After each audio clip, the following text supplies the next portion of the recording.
Chaque été, des millions de créateurs de contenu sont victimes du même mal. À cause de tous les joueurs des plus ardents que le feu des volcans, la croûte terrestre voit sa température augmenter de 36%, forçant les youtubeurs et streamers à devoir faire leur travail dans des températures insoutenables. Lors de votre prochain tournoi, pensez à eux, sauvez-les, ne jouez pas plus ardent, jouez perdu dans l'hiver. Ceci est un comité des joueurs du Ursula, Ariel, Mouche, Mime Renard, Mime Serpent, Merlin Chèvre, Merlin Lapin. Et bonjour à toutes et à tous, ici c'est Ketal, on est là pour une nouvelle vidéo sur Lorcana. Aujourd'hui une vidéo qui va être un peu courte parce qu'on va parler de ce qui s'est dit et passé durant la fameuse conférence Disney des 23. Grosse conférence Disney, on a eu énormément d'annonces sur les Disney avec plein de nouveaux films, de suites. Je vais pas trop couvrir la partie Disney parce qu'il y a des gens qui le font beaucoup mieux que moi, pardon.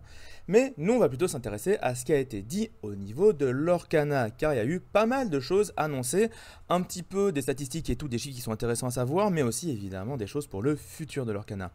Pour vous faire ça, je vais passer par le site de Mushu Report que je vous recommande grandement, le lien va être en description.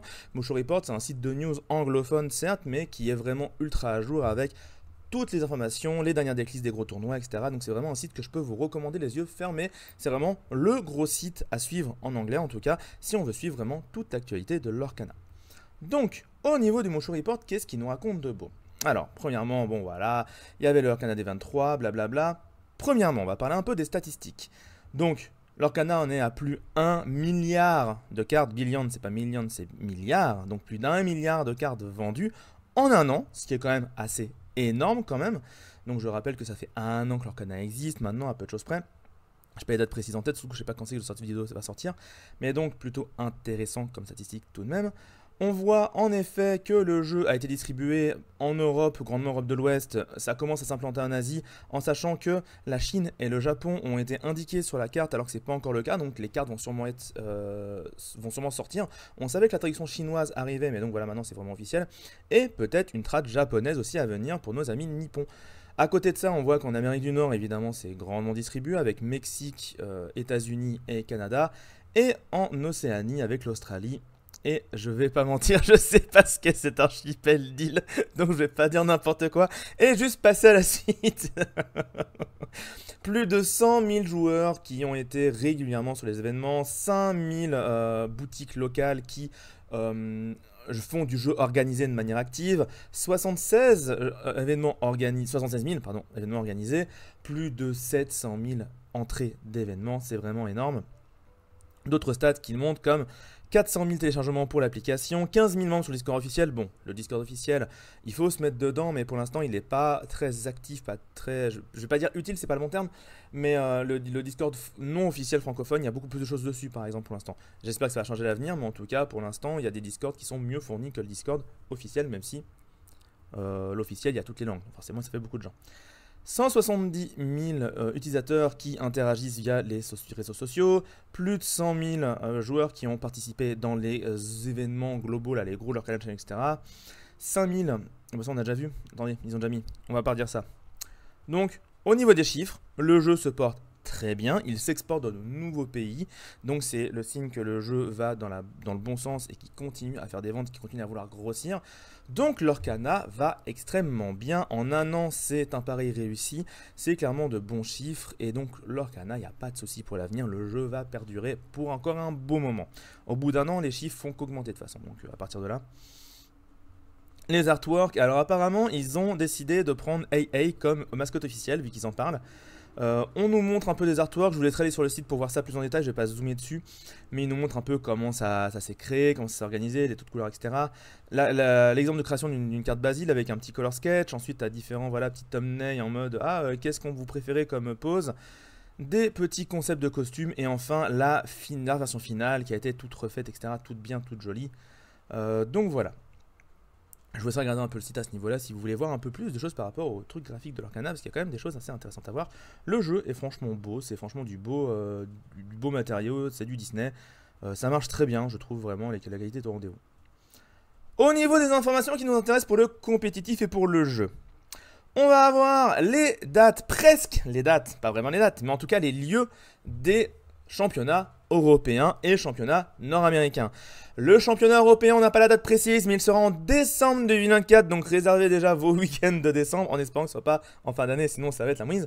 Mais donc décembre 2024 à Disneyland Paris Resort, donc évidemment au Grand Parc Disney, on s'en doutait, c'était le choix un peu évident, mais c'est trop cool, ça veut dire qu'on aura un nouvel événement en France, et qui dit événement en France, peut-être qu'on aura un nouveau cast français, auquel cas j'espère que j'en ferai partie pour pouvoir vous amener un maximum de commentaires de qualité, bien évidemment. J'en sais rien du tout pour l'instant, c'est pas la peine de poser des questions, vraiment, j'en ai aucune stricte idée de pour l'instant de qui sera là-bas, est-ce qu'il y aura un cast français, etc. etc.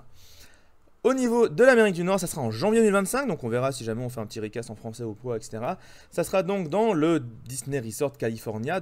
Je trouve ça un peu marrant parce que du coup, c'est dans quel endroit ils vont faire le championnat du monde? Parce que si le nord-américain c'est déjà dans le Disney Resort en Californie, bah est-ce qu'ils vont faire aussi le championnat du world en Disney Resort Californie? Ça sera assez intéressant en vrai à voir. Mon rêve, ce serait que ça se fasse en France aussi, bien évidemment. Mais bon, au bout d'un moment, tu peux pas tout avoir. Donc, je suis assez curieux de voir ce qu'ils vont faire pour le championnat du monde. Mais voilà, vous avez une idée, en tout cas, des dates à retenir. C'est assez intéressant. Nous avons des petites améliorations, enfin des petites informations supplémentaires au niveau du Mickey Mouse. Donc, il y aura toujours des Mickey Mouse sérialisés qui vont être donnés, etc. au fur et à mesure. Mais on sait que le champion du monde aura ce fameux Mickey doré, mais marqué 1 sur 1 World Champion 2025. La carte va sûrement titrer un montant infini. Mais en tout cas, une récompense sympathique pour le joueur qui aura été champion du monde de l'Orcana, ce qui est quand même une sacrée perf pour la première année. Sachant, ce qui est marrant, c'est que c'est marqué 2025 alors que le jeu est sorti en 2024. Mais bon, le premier championnat du monde sera en 2025. Ça sera quand même le championnat du monde du premier circuit compétitif de l'Orcana, on va dire. De la première année de circuit compétitif.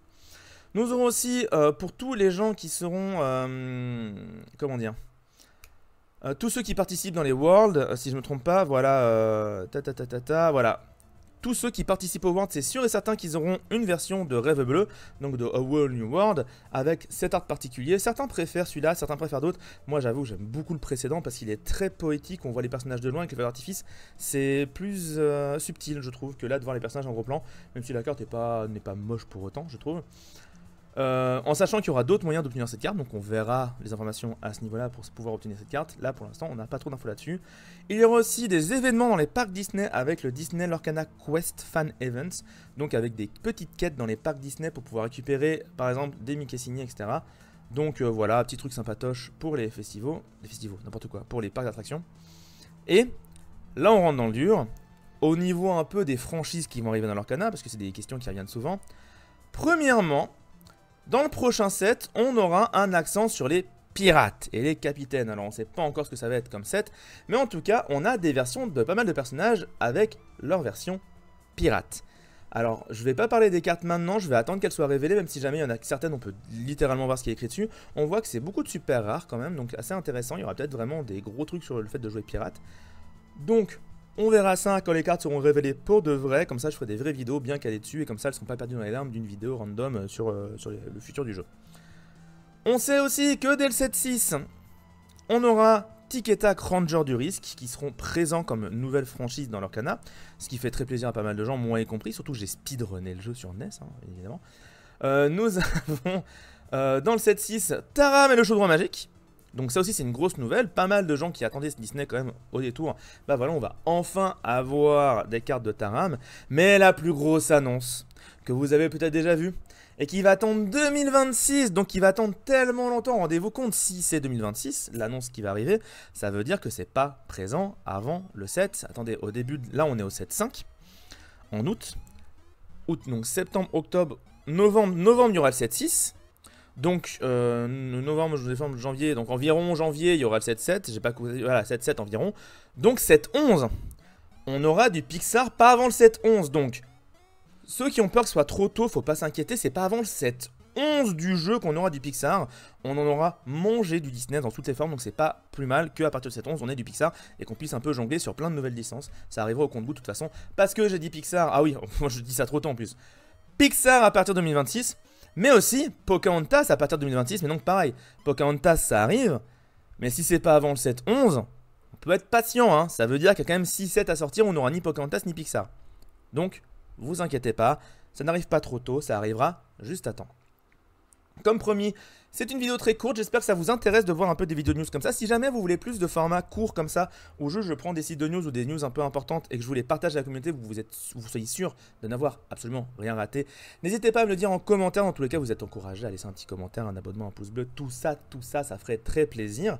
Et de manière générale, bah écoutez, on se dit à très vite pour la fameuse vidéo des 12 cartes à surveiller pour le chapitre. Je vous ai prévu des surprises. J'espère que ça vous plaira. Ça arrive très rapidement vu que je vais tourner les deux vidéos côte à côte. Mais je ne sais pas quand elles sortent. Je vous fais des gros bisous et je vous dis à bientôt tout le monde. Ciao. On est à seulement 2 jours de la sortie officielle du 7h et à 10 jours du Lorcana Challenge. Alila perd son paroxysme, j'espère que vous êtes